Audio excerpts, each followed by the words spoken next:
Good morning. I am here for another episode of Coffee and Compressed Air, and today I have Ellen Parik. Hi, Ellen. Hello. So nice to have you here today. I'm very much looking forward to our conversation. And can you just do a very, very brief, quick introduction? Because we're going to hop in and kind of touch on a little bit more. My name is Ellen Parik and I'm from Estonia, small country near Baltic Sea in Europe. And I'm working with pneumatics and compressed air now for more than 20 years. Crazy to think of. And in my case, I was working with more demand side of the compressed air system, with the machines, with the end users, and was working as a technical specialist at SMC Estonia, and as a training specialist, was working at the university as well. And now I'm working on my own, representing PNEUVERSE, my small company.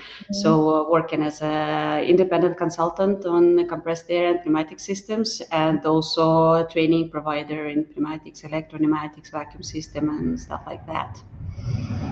That's incredible. We're going to have to come back to that later. Did you grow up in Estonia? No, actually, I was born and grew up in Moscow, in Russia, Okay. and I moved to Estonia when I was 20 years old. So my father is from Estonia, and we decided with the family to move, let's say, Oh, back to the roots. yeah. So in the middle of the university studies, we moved to Estonia, and I started university studies at Moscow, but then graduated already here in Estonia, in Tallinn. Okay. Okay, very interesting. So I have to ask this to everybody. I maybe compressed air was on your list of things you wanted to do when you grew up, but maybe not. So before you got Just dreaming. yes, dreaming of compressed air since you were little. But what did you want to actually be when you grew up? When I was a kid, actually, I was thinking that I will become a violinist because since I was 5, I was playing violin. And in the school, actually, I was not that much focused on math and stuff like that. I was like, why I need this all? I will be playing violin. Please leave me in peace. And however, yeah, I was having interest towards some engineering. I like to make some things, some moving things, but in general, yeah, all actually school time, I was even preparing to go forward as a violinist, and everything changed just the last year before the graduation, before the university. So just 1 year before really make a last choice, I decided that I rather will go to the university to some technical direction. I was Mhm. not sure if it would be IT or mechanical engineering. Finally decided to go to mechanical engineering. Okay. And yeah, it was so just accidentally because yeah, most of the kid years I was really like thinking that I will be playing violin. Really? So I have to ask now, do you still play? Yes, I still play. I still really enjoy this. I have very nice, like 19th century German violin, so very nice sound. So on like weekends, I like to just Mhm. hide for a few hours and to dive deep into music. I I love that so much. I love it. I I just mentioned that I text my mom actually this morning at 7 AM. First I said, "Good morning. Is my flute that I used to play in middle school still in my childhood closet?" And she's like, "No." She's like, "Why?" And I'm like, "I don't know. I just got this feel to, like, bring it back and try again and see, how quickly I could pick it up." But violin, I don't even know how I ended up with the flute in band. I think it was something with the schedule, but I really wish I would have picked orchestra and the violin. I'm just so drawn to it. I think it's so elegant, like, and just the sound and the kind of music that it can make is so I can listen to it all day. It's so Mm. cool. Then probably you should try, because nowadays many adults, they also trying to Yeah. start playing violin, and there are so many like learning courses and stuff like this. Mhm. Nowadays it's, I don't know, became much more easier Yeah. actually. Yeah, maybe I'll switch because maybe it's a sign that she said, "No, it's not there anymore." That I can pick another instrument now. Maybe now it's a sign to switch to violin. Yeah, maybe I'll take it. My sister actually just started violin lessons, and I was Oh. a little jealous, so I'm like, "Well, maybe I'll do it too." So we'll see. So if we go back to school for a little bit, can you take us through, I know that you actually graduated with a very, very high GPA and cum laude, which is very impressive, especially since you mentioned you weren't really into mathematics or that while you were in grade school. So was it just something that clicked, or you were just more focused when you were in school? Like, take us through that, because that's a big feat to have that high of a GPA and score. Actually, in school, let's say most of the time I was not that focused. I was having troubles with attention, making silly mistakes and stuff like that. Mhm. So the grades were like very good, sometimes excellent, something in the middle. I was pretty happy. Maybe parents were not that happy, but I was totally okay with them. But somehow when the final, let's say, exams were already somewhere on the horizon, I started to focus more.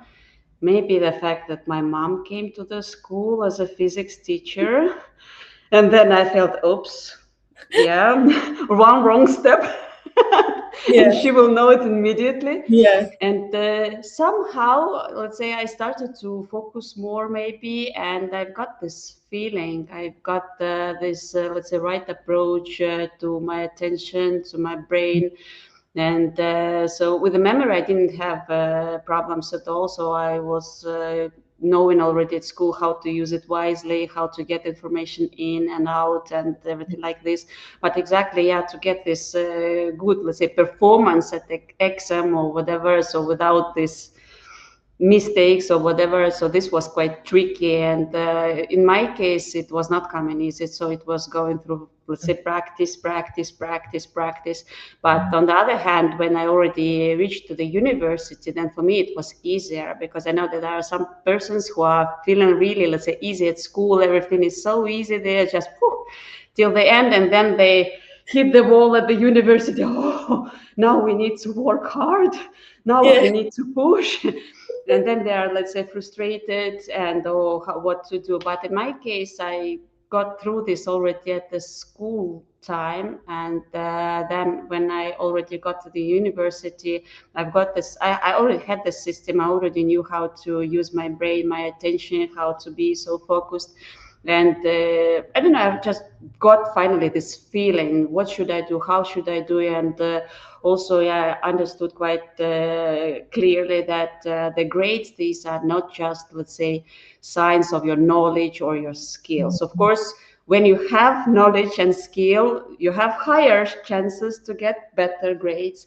But also, you need to know what the teacher expects from you, Mhm. and you need to give it the best way. So when your performance at this specific moment matches what teacher is expecting from you, Mhm. then good grades will come. Yeah. So when I've got this feeling and I was paying a lot of attention to what teachers are requiring, what are they, let's say, favorite things, what they want to see, how they want to see this, and I was trying to give the best matching result they wanted to have, and then it started to come. So it just started to come naturally. But of course, it was also a lot of, let's say, work and work hard. So after the sessions, after the exams, I was totally exhausted. Because the pressure also was so high. And when I started at the university, I was not planning to go just with absolutely excellent grades, like I graduated finally, but like the first term, and I ended up only with excellent grades. The second one, I didn't even expect it, that I will be able to manage this, but I made it. And then just it was already like like already hazard, like you, oh yes, I want to continue this way. If I would be able, let's see, let's try. And so, with all this curiosity, with all this drive, this was let's say, what was driving me forward through these years. So, at the master's degree, I already got some not excellent grades, but still very good, and I was happy enough because at this time already, anyway, let's say most of the grades were very high, and the more important was also, of course, the knowledge and the skills. And there were some courses what I was visiting but not making exams, just to avoid maybe not excellent grades. But for me, it was mostly like automation. Yeah, I've done all the practical works, everything, but I didn't. I helped all my group classmates like to go to the exam to prepare to this, but myself, no. Yeah. But I got the knowledge. So for me, it already was, let's say, more important than just the grades. Yeah. Yeah, I'm gonna go with that one too because my GPA was not very high. I went for wildlife in biology, so it was a lot of genetics and that kind of stuff, which was, yeah, I don't really know what I was planning on doing with that when I grew up, but at the time it sounded good. But you're so right when you say that, it also depends on the teacher, like the professor and what they're expecting, because you can have two professors teaching the exact same thing, but they expect different things. And I didn't realize that till you said it, but I ended up doing the same thing. Like once you can read the professor almost, you're like, okay, this is kind of what they want. I don't know if that's good or bad, but it's This is it's how it life. works. It is. Well, it is life. I mean, it's that continues unto all work. I mean, you have to read the person and what they're expecting from you, and the kind of level, that they want for them, because maybe they understand things differently or they like a certain style, that resonates with them more. So that's extremely important thing to learn. And I didn't even realize that we learned that in university, but it continues on forever, really, when you're Yeah, working with humans. So yeah. cool. So cool that you picked that up.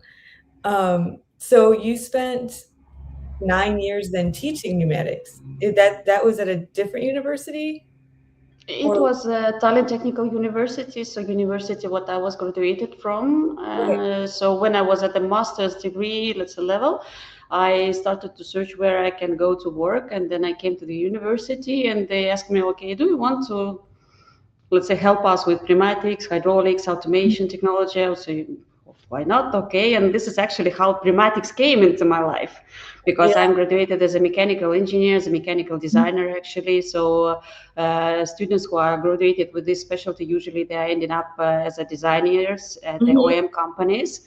So this is my Okay. main direction, actually. Yeah. But through this job, I started first of all, yeah, with the hands-on activities, pneumatics, hydraulics, and automation, so stuff like that. And then I saw a lot of places where the things could be improved.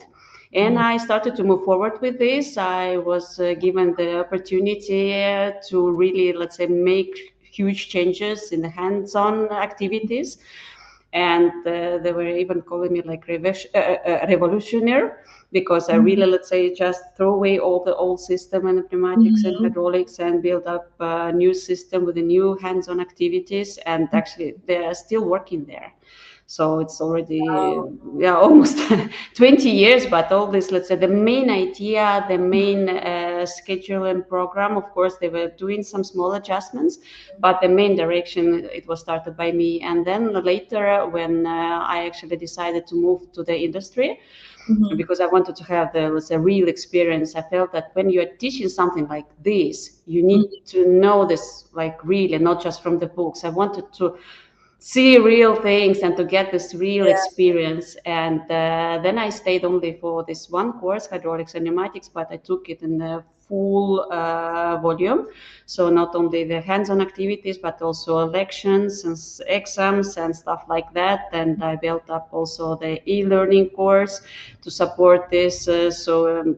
Many things were done there. Mhm. And for 9 consecutive years, I was teaching hydraulics and pneumatics there, so combining with the work at SMC in the industry. But Mhm. I think they really nicely, let's say, were completing each other, Mhm. because university was giving this pedagogical experience. Mhm. Also, at some moment, I was moving forward to the PhD studies, what I didn't end it, but at least I made through the subjects. I even wrote one article. It didn't classify it, but at least I have one, and Yeah. it was on exactly on the energy efficiency in compressed air systems. Okay. And there I also had an opportunity to go through the engineering and pedagogy courses, because teaching engineering stuff, it's not like teaching many other things. So STEM teaching, it's a little Okay. bit tough and bit different. Mhm. So I was really happy to have this opportunity. And actually, this International Engineering Pedagogy Association is also now managed, and not managed, but let's say their, I don't know, president or how it's called, but this lady is from Estonia. And I was having an opportunity to learn from this person who is, let's say, really driving this engineering pedagogy all around the globe. So Mhm. this was great experience, and actually nicely supporting also what I was doing, because okay, some things we have just have sometimes feeling how to do it in the best way, but of course it was given a lot of other tools as well. And working at SMC as a technical specialist, and I was not just, let's say, sales engineer, I was a technical support specialist. So this heavy Okay. weapon what sales guys were bringing to the factory, so Yeah. now we bring a specialist, let it into the factory, and I was, Yeah. let's say, looking and doing something. Mhm. So it was giving really nice experience, like field Mhm. experience, and it was so nicely supporting the lections as well. So now, like almost each and every topic I can illustrate with a real life example, sometimes Right. nice, sometimes not that Right. nice. Yeah. But it builds much better picture of how Yeah. it is. So it's not a theory, this is a real life, and these are Mhm. real application and real examples. And I saw that people really like to hear this real life stuff, not just theoretical stuff from the book or something like that. And yes, of course, at SMC, I was also working as a training specialist. So I had an opportunity to develop training courses. Mhm. And it was also was very nice because I had an opportunity to visit other countries and see how other countries also develop in these courses. But it's interesting that demand in different countries is different. So in many countries, I can see that the demand is coming from the maintenance people. So the courses are built up to support the real, let's say, maintenance people. Mhm. But here, our first request, what I've got, it was from OEM company. So like really, let's say, not Estonian level, but let's say a world level company. And like about 20 engineers, I had to teach them pneumatics and electro-pneumatics. And of course, all these people, they are coming with university education, at least like a bachelor, but some of them are also having master's degree. So these are not maintenance people. And here we had to go much deeper into the physics, into the calculations, into designing, into the sizing of the equipment. And these rise the bar on totally different level. So we are not ending up with just basic diagrams. Even the diagrams, they you have to be, let's say, more complicated, because the people who are designing and building these machines, usually the solutions, mostly the solutions are really, let's say, Yeah. sophisticated already. And I had to help these people, not the maintenance people, to Yeah. move forward and to design better the machines. And this was really incredible experience, I would say. Mhm. Wow. Yeah, that is a yeah, an incredible experience that you have and then practical. Because, like you said, you can read about something all day long, you can look at all the specs all day long, and, when I was selling components as well, I'm like, "Listen, we can look at all of this stuff all day long until you actually plug it in or see it and see how it works, like, it and then the practical side, and then it could interact completely different than what the paper says. because humans are very, we'll say, ingenious in some of their steps that they have, which a book can not possibly take into account all of the different, we'll say, creations that are made. Yeah. So I love that, putting, the theory, but it's amazing to have both, to understand very deeply the science, the background, the calculations, and in reality, especially with your mechanical design background, like you were you learned how to design these machines. And again, another thing I say a lot is it really doesn't matter how much energy you save or even how safe the machine is if it doesn't work. Like if it's not, sending out the products as fast as they need it, they're going to change it and they're going to manipulate it and get it to work for the output. So I absolutely love that that's one of your main focuses, and your deep background is that, okay, listen, this is the output we need to get now. How do we use the science to back it up, and the theory and the experience to actually make it happen? So I love that. I don't know how we're at 20 minutes already. I don't know what happened. Um, Incredible. but I do have just a couple more questions I want to touch on because I'm genuinely curious. With all of your experience, and this can come from your teaching at the school level or in your trainings that you do now, what is one of the biggest questions that you get asked over and over again, just in general? Who's coming to you and what are they asking?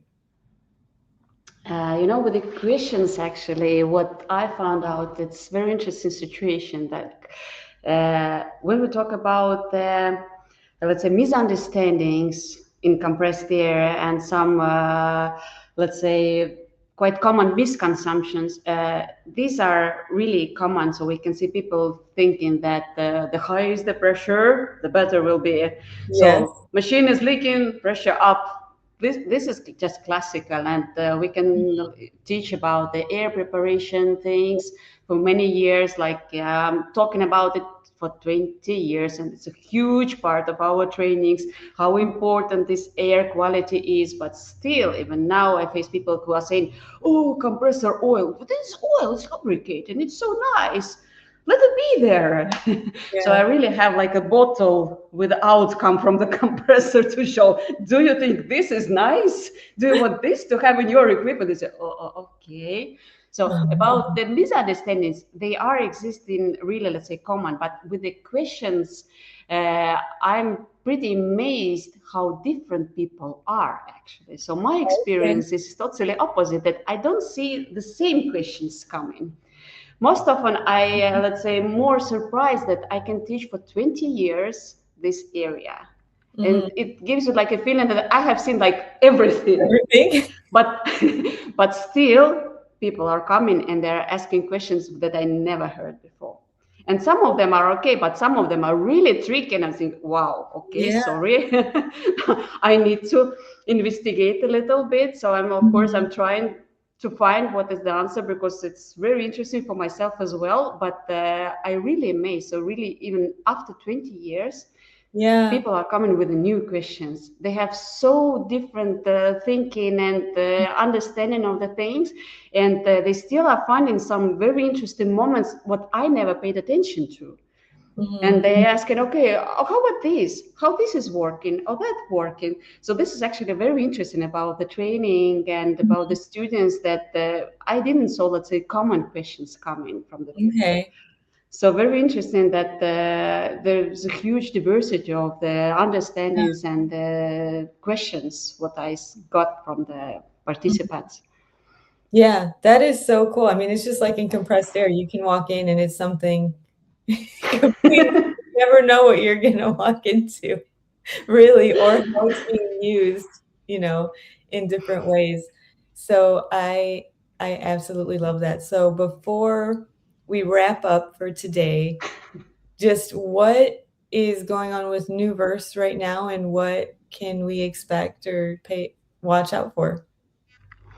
So at the moment, Universe, so I'm growing a little bit. Mhm. I'm expanding the programs, and I opened my own training class now in Tallinn, Estonia, but also got the equipment to offer the trainings not only in Estonia but also abroad. So in the autumn, I will be coming to Italy, to Elvira, to Pneuma Forum with a vacuum workshop, and this is what we can, let's say, see now from PNEUVERSE. So the trainings, new trainings will be coming, and I really hope to have this opportunity to share what I know, my Mhm. experience with a broader number of people, and not only, let's say, in Estonia or only in Baltics, but probably also more far away. So this is the hope for the future, my plans. Yeah. Yeah, it's amazing, amazing. So if someone were looking for some kind of training, can you just do a summary of kind of what you offer and how people like, is there packages? Like how does someone come to you and say, like, I want you to do trainings? Like, do they come to you? Like what is just quickly, what does that process look like for manufacturers? So it depends on the demand, let's say, from the manufacturer. So I have already developed 2-day course for really, let's say, maintenance people with a more focus on, let's say, without deep physics because they are getting scared a little bit. Okay. So some basic physics and more maintenance oriented course. But of course, I also have this program of the pneumatics, electro-pneumatics, and also the vacuum course. How a vacuum course is expecting already that certain knowledge from pneumatics and also Mhm. electricity as well. And here, what I mean about pneumatics and electro-pneumatics, it doesn't mean that if you work with electro-pneumatic machine, you don't need to take the pneumatical course, because pneumatics itself, it's so deep. Actually, many people, they got surprised how actually many more important things they are hidden. And so there is a program Mhm. which can be, let's say, made just from pneumatics through electric pneumatics until vacuum, or we can take it course by course and then agree how to do this. So Okay. there are different opportunities, and of course I'm also developing the courses according to the customer's needs.